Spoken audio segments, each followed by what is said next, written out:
All right, and we're back. Okay, so this is a continuation of our last tutorial, right? Chapter 19, Glacial Modification of Terrain. So we're going to keep going with glaciers. This is part 2. Part 1's already done. This is part 2, so we're just going to keep rolling. Again, we are using the McKnight's Physical Geography and Landscape Appreciation, 12th edition, published by Pearson. All right, so hopefully everybody's having a great day. Let's get rolling.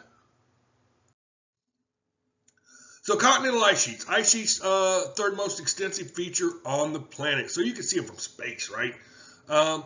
You see the water, you can see the land, and you can see the ice sheets, Antarctica and Greenland. Development and flow of the ice sheets. The Pleistocene ice sheets originated in the mid-latitudes. That's kind of where we're at. We're in the mid-latitudes, but we're in the lower part of the mid-latitudes, okay? So you're talking Nebraska, Iowa, Minnesota, the upper mid-latitudes, okay? Mid-latitudes and subpolar regions. Ice flowed outward from the center of the accumulation. So again, it started to accumulate and then it expands outwards. The ice sheets ebbed and flowed with the changing climate. So we have those glacial and interglacial periods. Sometimes it's warmer and it melts off a little bit. Sometimes it's colder and it expands, right? Not to mention, ice sheets have lobes on them, okay? So what are we talking about? Well, an ice sheet just isn't just a big round block of ice. No, it's got these lobes. And these lobes act as like glaciers. So they expand and contract as well. So they move down through valleys and what have you, ebbing and flowing as they grow and expand or retreat, okay? All right, so principal erosion by ice sheet. The principal topography from ice sheet is gently undulating surface. Rolling hills, okay? So again, you get up into places like Nebraska and Iowa, right? They're pretty, even Kansas is pretty flat, right? But it's still some undulations, all right? And that's because of the weight of the ice pressing down. So you got some softer materials that were less resistant and some harder materials that were more resistant. So you kind of get that ebbing and flowing as far as the weight goes, okay? So it undulates. The valley bottoms created by the moving ice. So again, a lot of these valleys and stuff are where the ice flowed down into them and expanded and cut into them, okay? Rouge Montaigne, Stoss side versus the lee side. So we've talked about, well, here's a Rouge Montaigne here. Boop, that's a Rouge Montaigne, right? And you can see this smooth side, right? Almost looks like a sand dune, except it's made of rock, right? Now, the difference with an ice sheet and the Stoss side versus lee side is when it comes to weather, we always say the windward side is the west side, the leeward side is the east side because of the rotation of the earth and the circulation of our jet streams and stuff, right? So west side's where you get all the snow and the moisture and more trees, and the leeward side, your drier side, more like your steppe and what have you, okay? Ice is a little bit different. So here's my lee side. It's on the far side because my ice is moving this way though. So it's moving kind of counterclockwise, I guess. I guess that's the best way to say it. And my Stoss side is this side over here, okay? So my Stoss side is on the far right, my lee side's on the left. And again, we have this smoothing because that's the direction the ice is moving. Excuse me. So glacial plucking, again, we got these big rocks that get dropped off because they get over the side, and that ice just drops all this off in that till, right? All right, post-glacial landscape has a low relief, but is not absolutely flat. All right, we already said it's undulating, okay? Undulating. All right, deposition, irregular uneven surface of deposition or a till plane. The till plane is all the stuff that gets left behind, all them rock bits and pieces and sand and all that good stuff, okay? Moraines lay consistently land consisting primarily of till. So there's 3 types of moraines, and actually there's more than that, okay? So we have a terminal moraine, marks the outermost limit, advanced the recessional moraine, where the ice front is stabilized, and we have a ground moraine, large quantities of till laid down from under a glacier instead of the edges, also known as kettles, and we'll get into these ground moraine things here in a little bit. And, as well as the drumlins. Drumlins are a part of the ground moraine, okay? So anyway, moraines. So moraines, first of all, there's a lot of study that goes on glaciers, all right? How many interglacials, versus glacial periods were there, this, that, the other. They do a lot of research. Now, the problem with glaciers, like everything else, because everybody's trying to date stuff, right? We know how big it was, we know where it was, but we don't know everything. We can't know everything, all right? Because we didn't live back then. Man wasn't running around, right? At least not a lot of them anyway. But we have an issue is because glaciers destroy evidence of their own existence. That's right. They destroy evidence of their own existence. What do I mean by like? Okay, well, I'm going to draw up here. We'll see it on the next chapter, on the next slide as well. But here's a moraine, okay? So here's my glacier, right? And the moraine is that till that is pushed out or laid out in front of it. Because you got to remember, it's just grinding along like a bulldozer, right? And then we have an extremely cold period where the ice advances. So guess what? There goes all that till. It's being pushed to a new position. Now it's laid out here. So it literally destroyed and got rid of itself, evidence of its own existence. Whoops, got rid of the wrong one. I'll draw back. Got rid of the wrong one there. There we go. Okay. There. All right. So it erased existence of itself right there, right? But now let's say this shrinks up, right? It retreats. So we now know that this was the furthest expanse, right? But now it's back here, okay? So now, there we go. Now that's that recessional moraine, right? There's your recessional moraine. So I've got my terminal moraine, I got my recessional moraine. Now one of the other moraines we got are lateral moraines. How wide is the moraine, right? It is out to here, right? So now, all of a sudden, guess what? Ice advanced, ice retreated. We got two moraines here. We know the full extent of it. Guess what happened? We had an even colder period where the ice advanced and the glacier got even larger. Guess what happened to everything in between? Because now there's my terminal moraine. Guess what happened to the rest of that stuff? It's gone. Oh, still did it again. All right, but you get the general idea here, right? And now my terminal moraines are out here, all right? And then if it recedes, then I get another recessional moraine in here eventually, okay? So again, it destroys evidence of its own existence, okay? Now, the ground moraines, quantities of till laid down under the glacier instead to form its edge. Kettles, drumlins, we're going to see that here in a minute, okay? I want you to understand moraines and understand it's really hard to tell full extents of things just because it destroys evidence of its own existence, okay? Okay, glacial fluvial features, deposition of debris by ice sheet, melt water, right? So the ice sheet's melting, right? Getting some sun and it's melting and you get these rivers of water running, right? So these rivers of water, they tote a lot of this material. Most of these meltwater rivers, they may come off the ice or underneath. Now, when I say underneath, and that's because the ground is still being heated by the core of the earth. So it may not be getting sunlight, but the core of the earth is still putting out some warmth.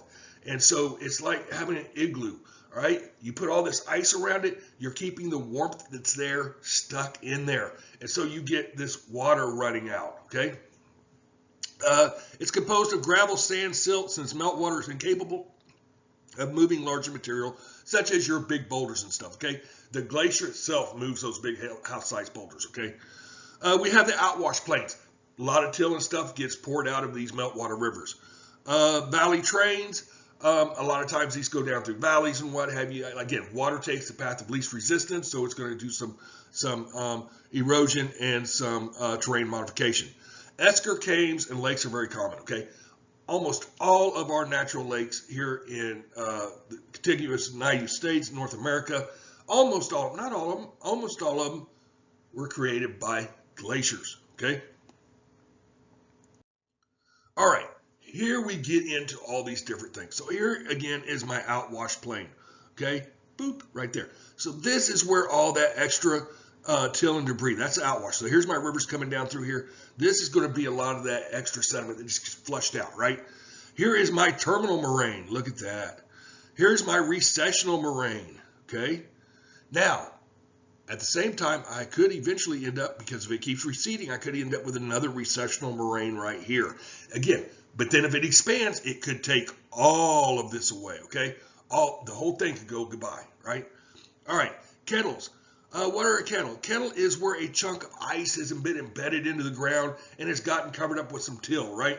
And then once the ice melts, all of it kind of sinks in like a sinkhole. Drumlins and cames. These are till or drift, right? That has been left behind by advances. So maybe advanced a little bit. You got that stoss side versus lee side going on here, depending on which way the ice is moving, right? And so it's that extra little bit of till and stuff that's been trapped under the ice. It leaves these little hills and larger humps, okay? And some of them can be very advanced and very large. You can have hundreds of cames and several drumlins all at once. We got these ice blocks in here. Again, as this ice, one thing I haven't talked about is calving. As ice chunks break off, that's called calving, C-A-L-V-I-N-G, so it calves, all right? We have our crevices here. Again, we're going to talk about Mount Everest here in a little bit. Some of these crevices, you know, you think of this thing, you're thinking, oh, I can just jump across this. No.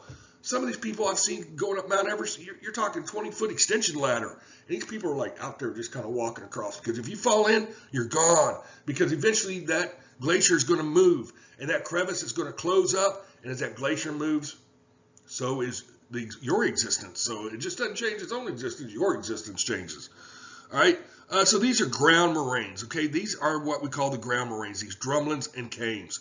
All right. Here's my esker. This is kind of an outwash plain that's coming off of here. All right, and it ends up creating a delta. All right, mountain glacier development and flow, usually from a sheltered depression near heads of stream valleys, cirques. Okay, so it's the beginning of stream valley, and it's called a cirque. Now, we're going to see another figure here in a little bit. It'll be a whole lot easier to explain then, and we'll get there. Okay, erosion by mountain glacier, basically landform and glaciated mountains is a cirque. Okay, now, a mountain can have more than one cirque on it, all right? So, for instance, this is a low depression here. This is what we're talking about, okay? That's that stream valley.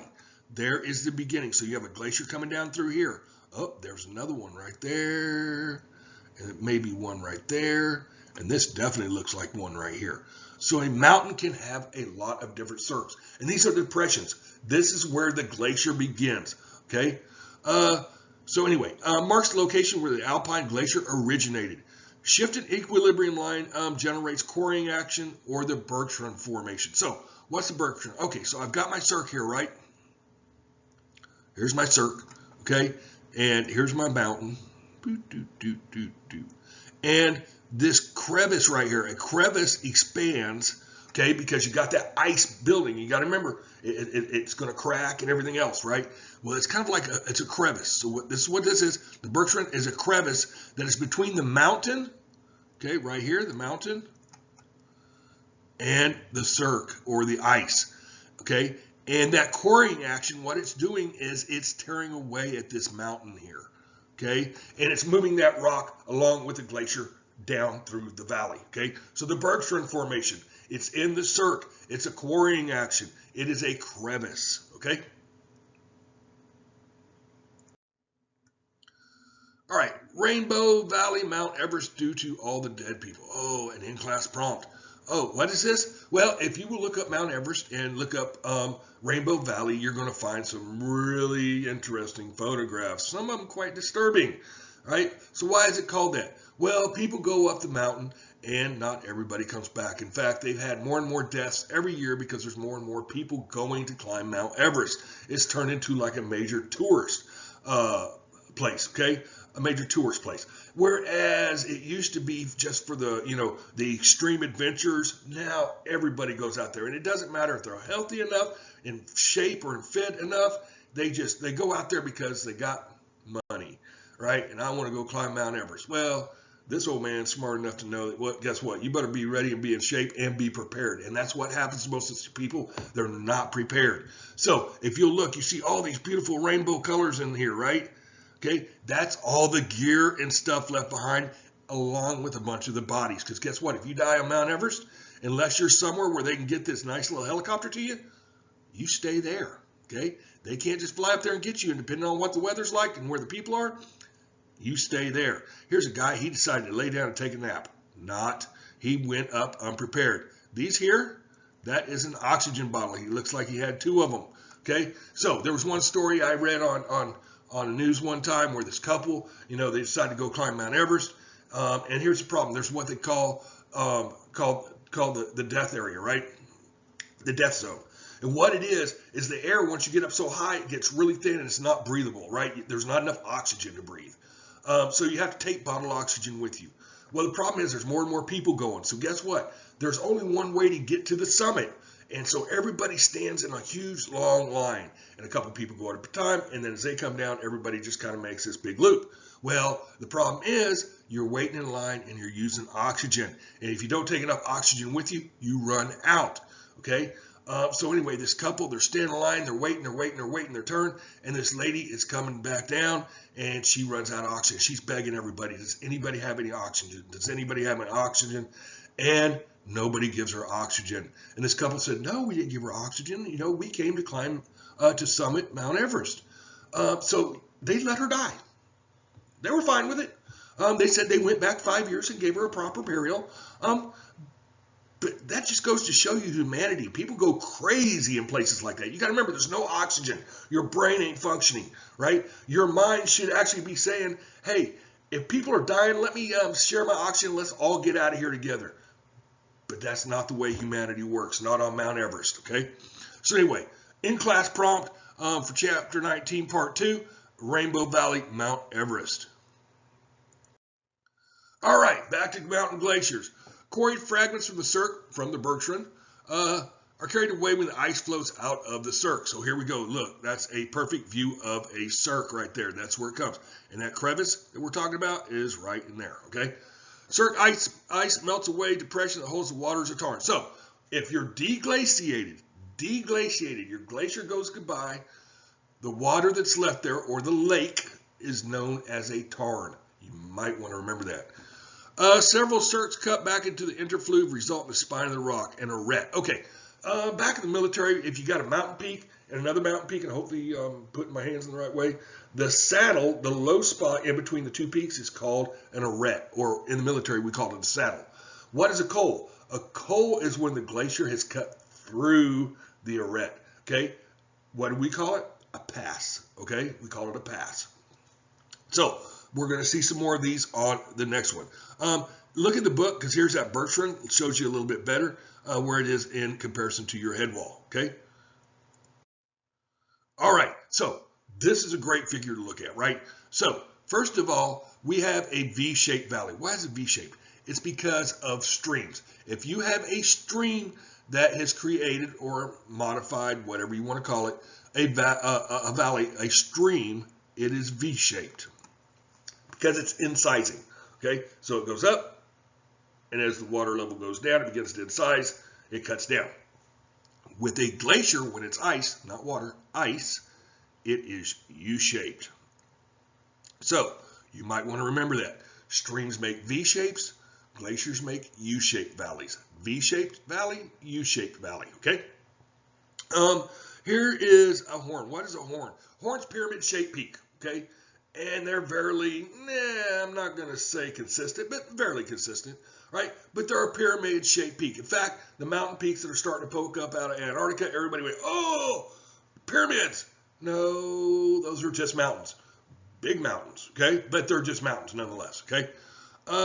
Paternoster lakes. If you've ever been to Colorado, you see the little lakes that go up as you go up into the mountains, right? The little I love rainbow trout fishing, rainbow trout. But yeah, you got these little lakes and ponds going all the way up. Those are Paternoster lakes left over by glaciers, okay? Here is my tarn. Remember that. The tarn is the one at the top where the cirque was. The cirque melted. Hanging valley or trough. A lot of times, again, there could be more than one glacier in a mountain. Sometimes you get glaciers that come out of different cirques and then they end up coalescing together, all right? They coalesce together, all right? So here we go. We got this hanging trough or a hanging valley, right? And look at this. So here was a big one here, and this littler one fed into it. Makes some of the most beautiful waterfalls. It's absolutely beautifully sculptured landscape, right? My arête, there's my saddle, right? And now if the saddle, a glacier goes through, because the saddle is considered an interfluve, okay? So if the glacier cuts through that saddle and cuts over the other side, now you've got a pass or a col, right? Meteor moraines. Oh, there's another moraine. So we got ground, terminal, lateral, recessional, medial. Medial moraine runs right down the center of the glacier. Okay. A lot of times it's, I don't know, maybe a crevice or something like that, maybe a meltwater stream, something, but it leaves behind till. Okay. All right, erosion valley. So you can see, look how beautifully crafted. I mean, it's a beautifully sculpted valley, right? So pretty. Here's my cirque up here. Oop, right there. And here's my glacier, or what's left of it, coming down. Some glaciers never leave the cirques. They got cold enough, it's high enough, there was enough moisture, but then there's not enough snow and ice to make it continue to grow. Okay. The principal erosive work is to deepen, steepen, and widen the valley. Right? So you have U-shaped glacier troughs. Glacier steps result in difference in rock resistance. So you can actually get stair-step type thing depending on resistant rock being over less resistant rock. Remember, differential weathering. That ice is going to tear away that softer rock rather than a harder rock, right? Again, small cliffs and small lakes, paternoster lakes, we talked about that, and your hanging valleys, which are associated with waterfalls. All right, deposition by mountain glaciers. Continental ice sheets more responsible for deposition than a mountain glacier. And that's just because the continental ice sheet covers a lot more area, okay? There's a lot more water there, all right? Glacier's got a lot of water, but not nearly as much as an ice sheet. Moraines are primarily deposition mechanisms. So again, here is my lateral moraine, my recessional moraine, and my terminal moraine. And if I had them cames and kettles out here, I would have ground moraine, okay? All right, distribution moraines around a valley glacier, all right? And this just goes to show you, this is just another picture. We're going to see some more of this here in a minute. Here's my ice field. Don't forget, if you got a small peak poking up through the ice field, it's called a nunatak. You might want to remember that, all right? All right, periglacial on the perimeter. Remember, periglacial means it wasn't actually touched by the glacier, all right? It was close enough to be affected, but not actually touched, all right? It wasn't directly associated with it, indirectly, not directly, indirectly, okay? Permafrost. Glacier's so cold, even the surrounding ground is going to freeze. So permafrost presence. So we have frozen ground exists in Alaska, Canada, and Russia. Although, remember now, with global warming and what have you, a lot of that top active layer, the active layer is now deeper into the subsoil, and the topsoil becoming softer, mushier, whatever you call it, and building stuff are starting to collapse into it. But it's good enough to start growing root crops and stuff like that. But it is a changing landscape, okay? Extends to great depths. Sometimes this frozen ground can go to great depths. I don't know if you've ever lived in a really cold place, but the water pipes, not like Oklahoma. Oklahoma water pipes, I think, are 4 foot, 3 foot, 4 foot deep, something like that. They don't have to be real deep because it doesn't get cold enough. But you get up into cold, frigid areas, you get up into like Minnesota, Canada, different places, you've got to bury your pipes. And if you're not going to be home for a while, you got to drain them. Okay, otherwise they will burst. That ice, the water in them will freeze up, expand, and they will burst. Okay, pattern ground. Here's pattern ground over here. All right, I can't tell if these are kettles for sure here. I don't know if these are cames or not. They might be. I really can't tell if it's just weird colored water or if those are actually cames. Okay, but you can definitely actually see these here are kettles right here. Okay. And then we end up with proglacial lakes, of course, in the cirques, the tarns, right? What initiates ice ages? Any plausible theory must account for 4 main characteristics. Ice accumulation is in both hemispheres, but not uniform. That goes way back to one of our earlier chapters we had for like test 1. It comes down to land-water contrast. We have more land in the northern hemisphere, more water in the southern hemisphere. Land heats up and cools off faster than water. So water maintains its heat for longer, okay? Which means ice can't advance as well, or it can't grow or be created. Whereas in the northern hemisphere, because it's land, all that water gets pulled up into the ice really quick because the ground gets so cold, it gets frigid, right? All right, concurrent development of pluvial conditions in dry land areas. Again, we have some dry land areas because remember, it's Arctic desert, right? and we have dry land areas that they stay deserts because all the moisture from the ice sheet, or I should say the ice sheet, is pulling all the moisture from the air, surrounding air into it. All right, so that wind gets to whip it, it's pulling moisture from everywhere. So even though it hasn't even been touched or affected by the glacier, it is being affected because it can be a desert area right outside of glacier, because whatever moisture there is gets sucked into the glacier. Okay. Multiple ice advance and retreat cycles, glacier and interglacial. Okay, and the eventual total deglaciation. Now, we haven't been through a total deglaciation that we know of. However, like I said, like everything else, it was warmer during the time of the dinosaurs than it is now. So maybe the Earth was totally deglaciated at that time. We don't know, right? But there's a lot of things going on here. Okay, so first of all, you got land-water contrast. Okay, then you got the thermohaline circulation, right? That deep ocean conveyor belt going on, right? And so a couple of years ago, big chunk of ice, I think I mentioned this, big chunk of ice broke off like the sides of Delaware, and everybody, ooh, is that big enough to slow down that thermohaline circulation? Because when you're adding all that fresh water to the salt water, you change the pH, you change the salinity, and therefore you change the density. All right, you change all those things. So it's like, uh-oh, was that big enough? Obviously, it wasn't, not yet. But what if it was big enough to be, say, the size of Texas? Okay, and then we have another thing we could throw in there, right? Let's throw volcanoes in there. So what happens if all of a sudden a big chunk of the ice shelf off Antarctica falls in, Yellowstone goes off, oh, and let's throw something else in there. Remember the Milankovitch cycles? Let's throw Mr. Milankovitch in there. What if the precision, eccentricity, and the orbit of the Earth, all that changes all at once, right? What happens then? Okay, because we're used to, you got to remember, there's a 22,000 year cycle, a 42,000, and a 100,000 year cycle. What happens if one of those cycles changes? All right, what happens if all three of them change? And then you throw in everything else. And then, God forbid, Mother Nature and the universe decide to throw us a meteorite. Whew. That's a lot to think about, right? So, live life to the fullest. You never know. All right, cold versus warm climate for glaciation. There we go, the Milankovitch cycles, variations in solar output. There we go, variations in carbon dioxide. Oh, what are we doing right now? We got the coronavirus going on. How many people are staying home? It means carbon dioxide, right? Plants aren't working, right? Restaurants aren't working. Nobody's working right now. There's a whole lot less. I'm going to say no carbon dioxide, but the carbon dioxide is like dropping big time right now. What happens if we throw that into the pile and something else happens? You just never, ever know. Okay. Changes in the continental positions. Again, where's the land-water contrast? Atmospheric circulations. I said that. Tectonic upheaval.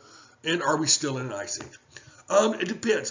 People like to say, some people say no. Most people say yes, because we haven't hit our peak heat. Okay. So basically, how does it work? All right, so this here, when you're in the ice age, this is the glacial maximum right there. That's your glacial maximum. That's your coldest spot, right? And as you come out of your glacial maximum, coming out, you're still considered in glaciation. You're coming out until you hit your peak here, okay? Once you hit your peak there, now you're in an interglacial. So the glacial actually is coming out, and the interglacial is going into a glaciation. Okay, I hope you understand. It's kind of confusing, but the interglacial period will last until I get all the way back down here. Now, you can have these little humps and bumps in there. That happens. All right, those really aren't interglacials. It's just a little bump. We have the Younger Dryas. It happened about 12,000 years ago. Okay, so anyway, we came out of the last glacial maximum around 23. That was glacial maximum. We started out, and then something happened. The thermohaline circulation slowed down. Nobody's really sure. There's a lot of hypotheses, but nobody's positive. And all of a sudden, we went into Younger Dryas, which was like a little ice age. Lasts for about 1,000 years, okay? Which is associated with the demise of the mammoth, saber-tooth, and all that. So all of a sudden, we're coming out. Everything's warming up, and then it got cold real quick again, right? And the glaciers started coming back. It lasted for about 1,000 years. And then we went into this major warm-up period that we're in now called the Holocene, okay? All right, that is it for today. I hope you get this. I hope you understand it. I hope these tutorials are helping you out. I look forward to seeing you on the next chapter, which is our last chapter. So have a great day. Stay healthy, happy, get out there and explore. Well, you can't right now because of social distancing. But hey, go for a walk. Get some sun, right? Enjoy life a little bit, all right? We'll talk to you later.